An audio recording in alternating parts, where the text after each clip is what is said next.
Ricky আহি ক'লে, হাঁহ এটা খাওঁ, আৰু হাঁহ চাফা কৰি কাটি বাছি আনিছোঁ। ৰিকিৰ মুখত হাঁহৰ মাংসৰ কথা শুনি মই যে আনন্দত আত্মহাৰা হ'লোঁ। আলু, পিঁয়াজ, আদা, নহৰু, কেঁচা জলকীয়া ইত্যাদি পৰিষ্কাৰ কৰি কাটি বাছি ল'লোঁ। তাৰ পিছতেই কেৰাহীত মিঠাতেল ঢালি গৰম তেলত হাঁহৰ মাংস ভাজিবলৈ আৰম্ভ কৰিলোঁ। হাঁহৰ মাংসত কেঁচা তেজপাত দিলে বৰ ভাল লাগে কিন্তু। তাৰ পিছতেই হাঁহৰ মাংস ভাজি থকাৰ মাজতে দিলোঁ পিঁয়াজ আৰু সোৱাদ অনুপাতে দিলোঁ নিমখ। ইয়াৰ পিছতেই দিলোঁ আলু।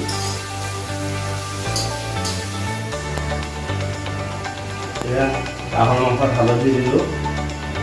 হালধি বিভিন্নজনে বিভিন্ন সময়ত দিয়ে মাংস বনাবৰ কাৰণে। কিছুমানে কেঁচা মাংসতে হালধি নিমখ সানি লয়। আমিতো মাংস ফ্ৰাই কৰি উঠিহে হালধি দিওঁ দেই।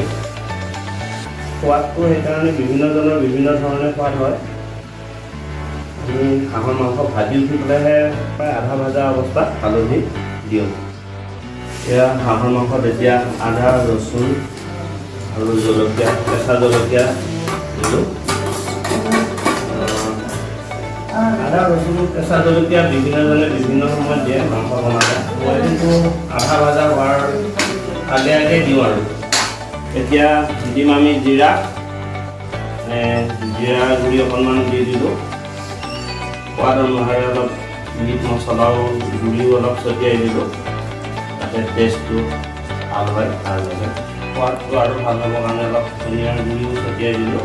সোৱাদ অনুসাৰে অকণমান গৰম মছলাৰ গুড়ি ছটিয়াই দিছোঁ। হাঁহৰ মাংসটো খাই ভাল লাগিব তেতিয়াহে। এতিয়া হাঁহৰ মাংস ভাজি আছোঁ। কম ফ্লেম দি পেলাই ভাজি থাকিব পাৰিলে ভাল হয়, কাৰণ হাঁহৰ মাংসটোত এটা কালাৰ আহিব লাগিব। আচলতে সোৱাদৰ লগতে দেখিবও ভাল লাগিব, ইয়াৰ কালাৰটো ভাল কালাৰ আহিব।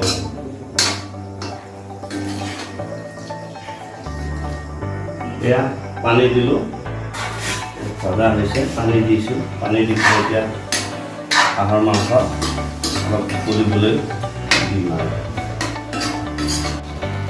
এয়া মাংস, আমাৰ হাঁহৰ মাংস প্ৰায় হওঁ অৱস্থা হৈছে। আশা কৰিছোঁ নিশ্চয় খাবলৈ সোৱাদ হ'ব।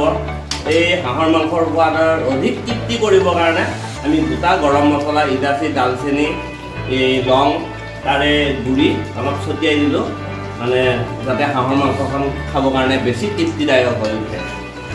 এয়া মানে আমাৰ হাঁহৰ মাংস অন্তিম পৰ্যায় প্ৰায় হ'ব হৈছে। সেইকাৰণে গোটা গৰম মছলা আমি দিলোঁ আৰু বেলেগ আৰু দিবলগীয়া বৰ্তমান নাই। ভাবিছোঁ হাঁহৰ মাংসখন ধুনীয়া হ'ব।